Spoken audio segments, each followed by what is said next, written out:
Hey, welcome to Thynkit, where we talk about how to be a real human in a world that's pretending otherwise.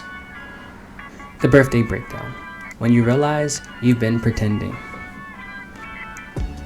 Today we're diving into the moment you realize your 30th birthday cake tastes like cardboard, because your soul is on mute. We're talking about the birthday breakdown, that quiet, terrifying moment when you're smiling at your party, everybody's singing happy birthday, and you're thinking, wait, whose life am I even living? By the end of this video, you'll walk away with a clear sense of who you really are, or at least a new excuse to leave a party early. Sorry, I'm having a full-blown identity crisis. Can I take the cake to go? So stick around, because if you've ever faked a laugh, nodded about a plan you didn't want, or smiled through a milestone that felt empty, then this one's for you. Alright, here's what's on the menu today. And no, I didn't bring snacks, unless you count emotional baggage. We're covering the birthday lie. Why turning 30 or 40 or old enough to know better can feel like a slap in the face. The sociogenic self, aka the version of you that's just really good at people pleasing. The ideogenic self, your real life currently locked in a closet, eating snacks and waiting for you to notice it. The crack in the mask, and how to rebuild without starting over from scratch. And if you make it to the end, I'll throw in a bonus joke about how adulting is just pretending until someone gives you a trophy. So grab your emotional support water bottle and let's go. Part 1, the birthday lie. So picture this. You're at your birthday dinner, candles are lit, friends are cheering, you blow out the candles, and instead of a wish, you get a sinking feeling. Is this it? Is this the life I wanted? Birthdays aren't just about aging, they're emotional checkpoints. We're taught by 30 we should have it all together. But what if together means a job you tolerate, a relationship that's fine, and a smile that's permanently glued on your face? Turns out milestone birthdays don't celebrate you, they judge you against invisible checklists. Career, marriage, house, dog, happiness, all on schedule. And if you're not there, you don't feel sad, you feel guilty, like you failed the vibe test of adulthood. But here's the truth. You didn't fail, you just followed someone else's script. That's not a flaw, it's a starting point.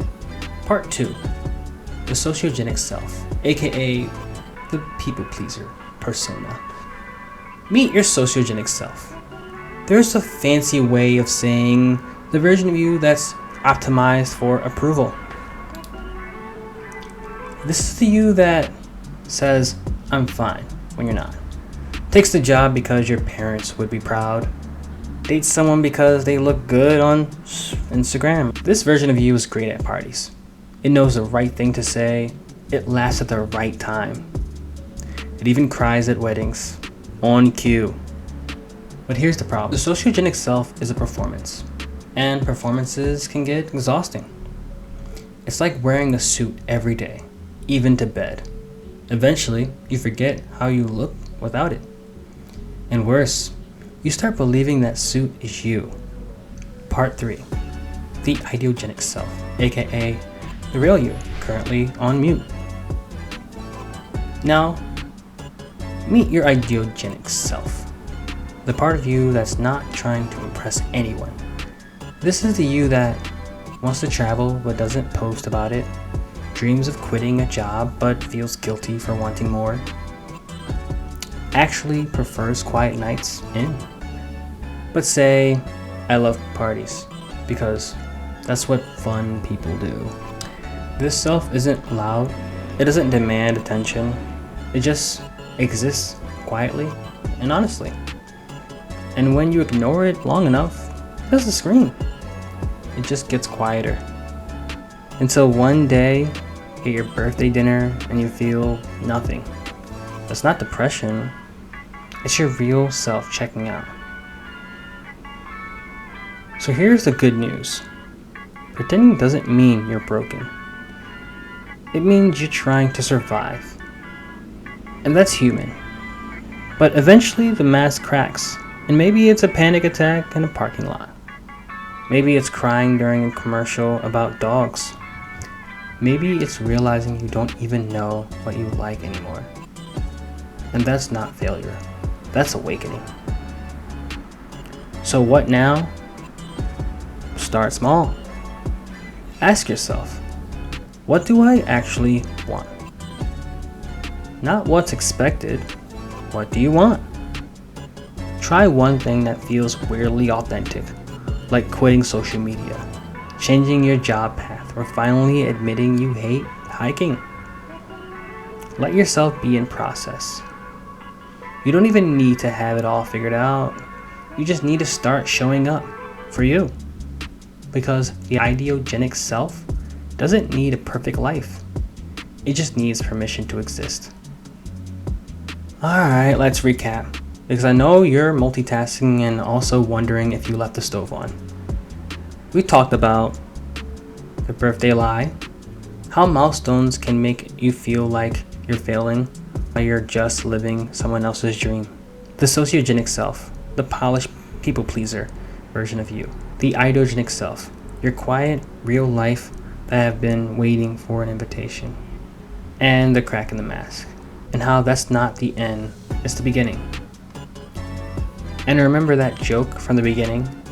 Sorry, I'm having a full-blown identity crisis. Can I take the cake to go? Turns out, you don't have to take the cake. You can just be the cake. Rich, layered, maybe a little messy, but real. Because authenticity isn't about having it all together. It's about being together with yourself. Hey, if you made it this far, you're officially in the VIP section. The people who actually think about their lives instead of just scrolling through them. Respect. If you like this video, hit the like button. If you don't like it, hit it twice, just to be sure. And subscribe. We can keep hanging out every week, because we're all figuring this out together. Oh, and comment below. What's one thing you've been pretending like just to be fit? And don't give me an easy one like music, because we all do that. Spoiler, you don't need to do more, you need to be more. Until then, be real, be kind, and if you're at a birthday party and feel hollow, it's okay. You're not broken, you're just waking up. See you next time.